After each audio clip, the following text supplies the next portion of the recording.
s'asseoir.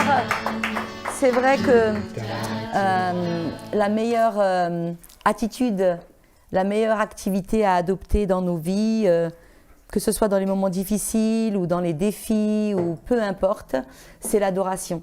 C'est de commencer à donner gloire à Dieu, à reconnaître la grandeur de Dieu. C'est ça l'adoration aussi. C'est reconnaître la grandeur de Dieu en toutes circonstances. Que Dieu est plus grand que les adversités, qu'il est plus grand que nos déceptions. Et c'est de ça qu'on va parler ce matin. On va parler sur le thème, un thème qui va vous intéresser, je pense, parce que moi-même, il m'a encouragée alors que je préparais ce message. Comment surmonter la déception? Voilà. Est-ce que quelqu'un ici peut dire qu'il n'a jamais été déçu? Ouais, je ne sais pas si c'est vrai. Je pense que nous avons tous été à un moment ou un autre déçus dans notre vie. Il y a de petites déceptions, il y a de moyennes déceptions, il y a des déceptions qui nous brisent le cœur. Il y a des cœurs brisés à cause de la déception. Tu as donné ton cœur à quelqu'un, tu as cru en lui, tu as cru dans un projet, tu lui as donné tout ton cœur et malheureusement, ça capote, ça faillit, ça ne marche pas et tu te retrouves avec le cœur brisé, tu te retrouves avec des rêves brisés, tu t'attendais à réussir cet examen, tu as travaillé d'arrache-pied pour réussir, hein? Et puis voilà que tout ça se passe et puis c'est un échec, tu es déçu, ça fait mal. Tu aimais cette personne, tu as investi en elle, tu croyais que c'était ton ami et voilà que tu te rends compte que cette personne finalement, elle ne répond pas à tes attentes, elle te trahit ou elle n'est pas investie dans la relation comme toi tu y attendais et tu es déçu. Ça fait mal la déception, hein. Il y a des déceptions qui font très mal dans la vie, hein. Au bureau ou au travail, je ne sais pas, tu t'es investi pour un projet, tu t'es investi pour un poste, pour une promotion, tu es venu plus tôt, tu es parti plus tard et plan, voilà que la promotion elle est donnée à quelqu'un d'autre, à un autre collègue et ça fait des déceptions. Et ça fait mal la déception, hein. On peut être déçu de beaucoup de choses dans la vie, on peut être déçu même de soi-même quelquefois. On fait des erreurs de choix, des erreurs de comportement et on est déçu de nous-mêmes.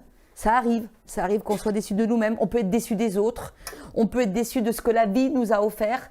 Quelquefois, on peut même être déçu de Dieu. Il y a des gens qui sont déçus, ils ont l'impression que Dieu les a abandonnés, que Dieu n'était pas là quand ils avaient besoin de lui. Et on se trouve avec ce truc-là, ce sentiment, cette émotion, on est déçu. C'est pas si tu seras déçu, c'est quand tu seras déçu. La déception, c'est une émotion douloureuse que l'on ressent lorsque nos attentes sont trompées. Ou nos attentes, il y a une discordance entre nos attentes et la réalité. On avait des attentes et la réalité, elle est tout à fait autre. Et nous espérions le meilleur et c'est peut-être le pire qui arrive. Et les déceptions, ça peut aller de petites contrariétés. Hein, je suis déçue quand mon plat au restaurant, il n'est pas aussi bon que ce que je pensais. Ouais, c'est une petite déception, c'est une petite contrariété. Mais il peut y avoir des grosses déceptions. Des déceptions qui viennent vraiment nous affecter, nous faire mal et on ne sait pas quoi en faire. Et on ne sait pas comment les gérer. Ça entraîne tout un tas d'émotions. Ça peut être des émotions négatives, de la tristesse, du dégoût, de la colère, de l'amertume, quelquefois jusqu'à un désespoir. Et on est en perte d'espérance. Quelqu'un a dit que être déçu, c'est être vidé de son espérance. Et moi, j'ai été déçue. J'ai été déçue. Et les effets de la déception, vous savez, ça peut être désastreux. C'est pour ça que c'est important. Et je crois que Dieu veut nous parler ce matin pour nous aider, pour nous encourager à apprendre et à gérer la déception, à maîtriser la déception et à gérer nos déceptions de manière biblique avant qu'elles ne nous abîment. Parce qu'il y a des déceptions qui peuvent nous abîmer. C'est vrai? Quelqu'un peut dire amen, hein? Il y a des déceptions, si on ne les traite pas d'une manière saine et biblique, la meilleure façon de traiter nos émotions de toute façon, c'est d'une manière biblique. À chaque fois que tu traites tes émotions qui font mal d'une manière biblique, tu sais que tu vas pouvoir traverser cette épreuve. Donc, il faut apprendre à gérer nos émotions. Sinon, elles nous abîment. Elles peuvent abîmer nos relations, elles peuvent abîmer notre investissement, notre énergie. Elles peuvent nous abîmer. Une personne déçue, elle passe par plusieurs phases de ressenti. Au début, on peut être animé par de la colère. C'est pas juste. C'est pas normal ce qu'il m'a fait ou c'est pas normal ce qu'ils m'ont fait. Et on a un peu de colère, tu vois. Au début, c'est de la colère. Et puis après, on ressent ça comme une injustice. Après, on peut avoir un désir de revanche. Et bien vite, les déceptions, ça bascule vers ce qu'on appelle la tristesse. On se retrouve triste, on est attristé, on a mal. Et si ça s'installe, ça peut même provoquer des dépressions à cause de la déception. Plus la chose était importante pour nous, plus l'aiguillon de douleur de la déception sera fort et ce sera ressenti avec douleur. Une chose est sûre, c'est que si nous ne traitons pas de manière saine nos déceptions, elles vont produire du dégât, des brisures, des cassures, elles vont nous affaiblir, elles vont nous affecter, elles vont nous abîmer. Vous savez que la déception non traitée, quand elle est très forte, elle peut même nous rendre malades. Malades dans nos émotions, mais malades physiquement aussi. Le proverbe 13:12 nous dit « Un espoir différé rend le cœur malade ». Tu espères quelque chose de tout ton cœur, tu vois. Tu y crois, tu as tout fait pour. Et finalement, pam, ça tombe pas bien. Ça marche pas, ça casse. Un projet ou une relation. Et un espoir différé rend le cœur malade. Mais un désir accompli est un arbre de vie. Donc, c'est très important de s'occuper de nos déceptions. Donc, ça peut nous rendre malades dans nos émotions. Ça affecte notre bien-être. Et comme je l'ai dit tout à l'heure, ça peut aller jusqu'à le désespoir, la dépression, la colère, l'amertume. Vous savez que des amertumes non traitées peuvent nous rendre malades, même dans notre corps. Beaucoup de cas d'arthrite, d'arthrose ou de maladies psychosomatiques sont aussi des choses, d'émotions abîmées à l'intérieur. Et la déception est une de ces émotions qui peut nous rendre malades dans nos émotions, mais également dans notre corps. La déception non traitée, elle détruit. Elle peut détruire des amitiés, elle peut détruire des relations. À cause de la déception, il y a des gens qui abandonnent. Ils abandonnent. Ils avaient un projet, ça n'a pas marché le premier coup, ça n'a pas marché le deuxième coup, ça n'a pas marché le troisième coup. Alors qu'est-ce qui se passe? On abandonne parce qu'on est déçu. Les déceptions amoureuses, ça fait mal aussi. On peut se retrouver avec un cœur brisé. Les déceptions détruisent, elles peuvent détruire des destinées. Dieu a des projets pour toi, il a une mission pour toi, il a une destinée pour toi, mais il y a des déceptions qui sont venues s'infiltrer dans tout ça. Tout n'a pas toujours marché comme tu voulais, quand tu voulais, eh bien tu vas abandonner. Elles peuvent même détruire ta foi. Vous savez qu'il y a des gens qui ont abandonné leur marche avec Dieu à un moment parce qu'ils ont été déçus de quelque chose. Ils ont eu l'impression que Dieu les avait oubliés. Ils ont eu l'impression que les frères et sœurs ne les ont pas traités comme ils devaient. Ils ont eu l'impression que, peu importe, mais ils ont été déçus et ils ont abandonné la foi. Vous savez, dans la Bible, le mot déception n'est pas vraiment marqué. Il n'est pas marqué, mais on voit tout un tas de gens qui l'expérimentent. Par exemple, le peuple d'Israël, ils étaient combien de fois, on voit dans l'Ancien Testament, qu'ils étaient, quand ils étaient en train de errer dans le désert, eh bien, ils étaient déçus. Ils avaient faim, ils avaient soif, ils étaient déçus parce que Dieu ne pourvoyait pas à leurs besoins, alors qu'en Égypte, ils avaient tout ce dont ils avaient besoin. Et ils étaient déçus et leur déception, parce qu'elle n'était pas bien traitée, eh bien, elle les a rendus amers. Et comme ils étaient amers envers Dieu, eh bien, ils se sont retrouvés bien souvent désagréables aux yeux de Dieu. Vous voyez? Mais la déception, elle génère des trucs dans notre cœur. C'est pour ça qu'on a besoin de savoir qu'est-ce que tu fais avec tes déceptions. Les petites, les moyennes, mais les grosses déceptions. Celles qui viennent vraiment te mettre à terre. Celles qui te mettent KO. Qu'est-ce que tu en fais? Comment tu les traites? Dans la Bible, on voit aussi les disciples qui étaient tellement déçus qu'ils ont tout abandonné. Vous savez, quand Jésus a été arrêté, les disciples, ça faisait 3 ans. Ils étaient avec Jésus nuit et jour. Ils marchaient avec lui. Ils dormaient à côté de lui. Ils écoutaient ses enseignements. Ils le voyaient faire des miracles. Ils le voyaient ressusciter des morts. Ils le voyaient rendre la vue à des aveugles. Et ils croyaient en lui. Jésus leur disait qu'il va ramener un royaume, un nouveau royaume ici-bas. Il leur donnait de l'espoir. ils ne s'attendaient pas à ce que Jésus soit arrêté, crucifié et que tout soit fini. Ils étaient déçus. Ils ont dit quoi? Il nous a trahis. Il nous avait donné plein d'espoir. Et regarde maintenant, il nous abandonne. Ils étaient déçus. Alors qu'est-ce qu'ils ont fait?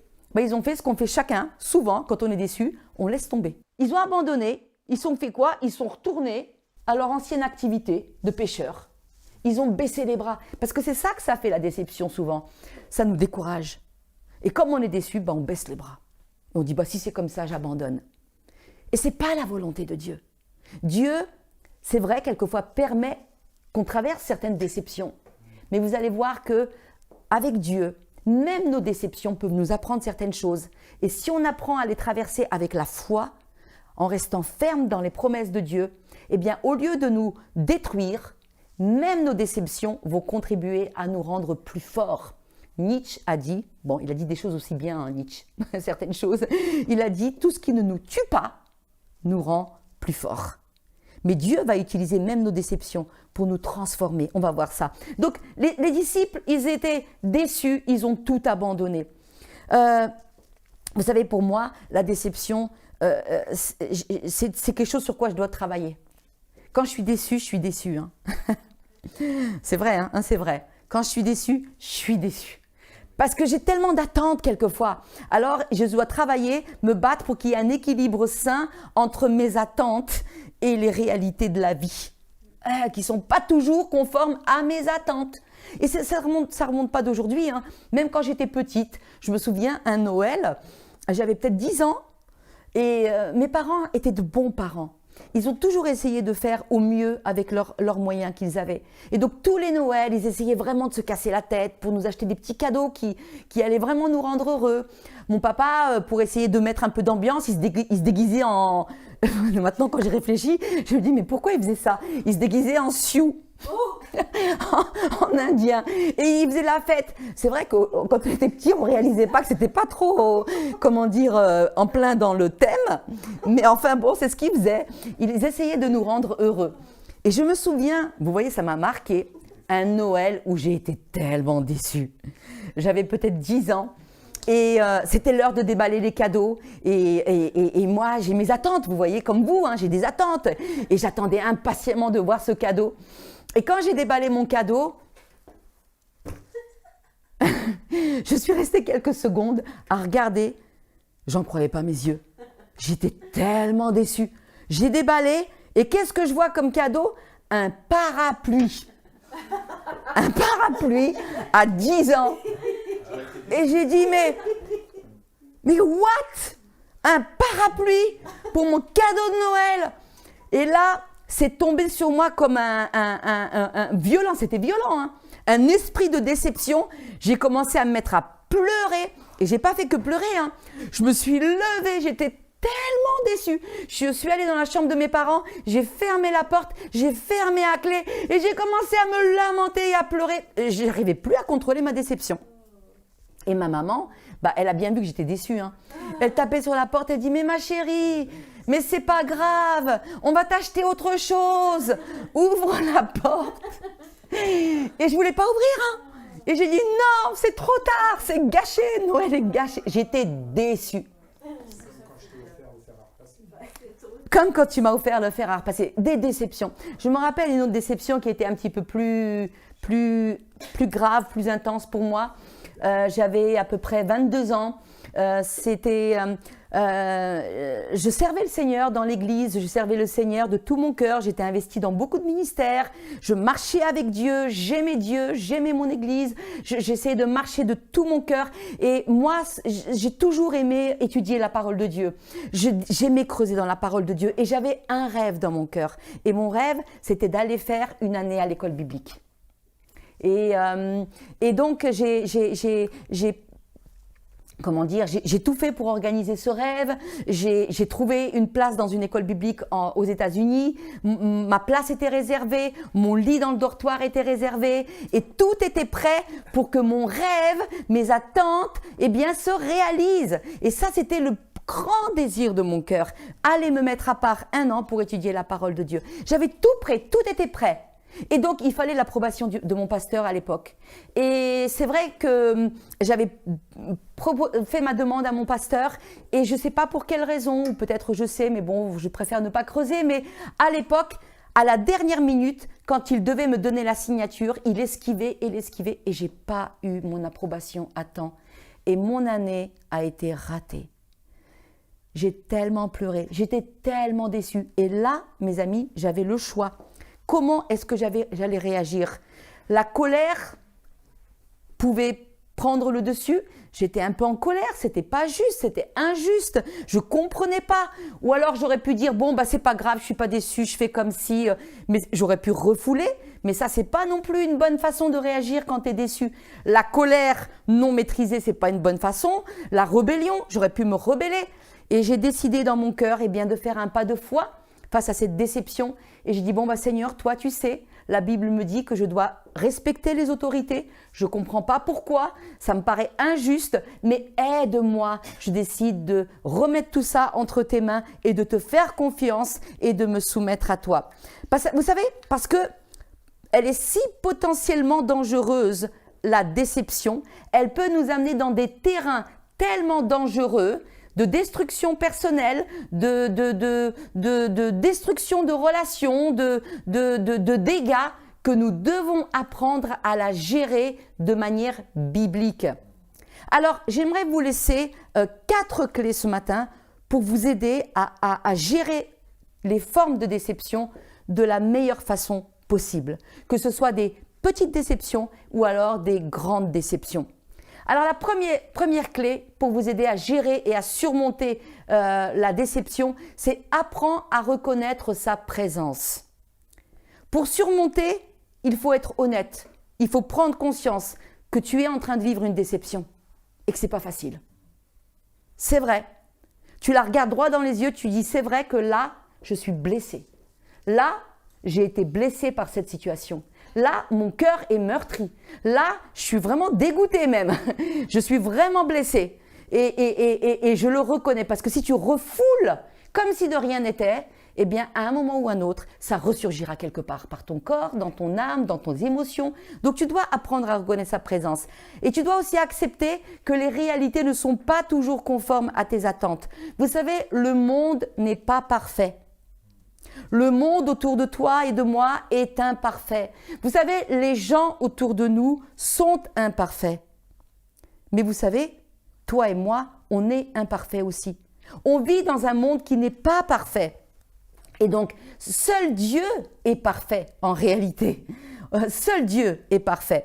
Donc, on a le droit de ressentir des déceptions et on a le droit de les exprimer. Donc, exprimez votre tristesse. Vous savez, quand ça s'est passé pour ce rêve que j'avais qui a été avorté, qui a été empêché, ça ne s'est pas passé du jour au lendemain. Hein. J'ai passé beaucoup de temps à genoux près de mon lit, dans le secret de ma chambre, à déposer ma tristesse aux pieds de Dieu, à lui exprimer ma colère, à lui exprimer mon incompréhension. Et parce que je l'ai exprimé à Dieu, eh bien ça m'a protégée de développer, de refouler la colère en moi et la rébellion peut-être contre les autorités de mon église à cette époque-là. Et donc j'ai passé beaucoup d'heures au pied de mon lit. Donc moi j'aimerais vous dire, apprenez à reconnaître la présence et exprimez-la à Dieu. Dites-le au Seigneur.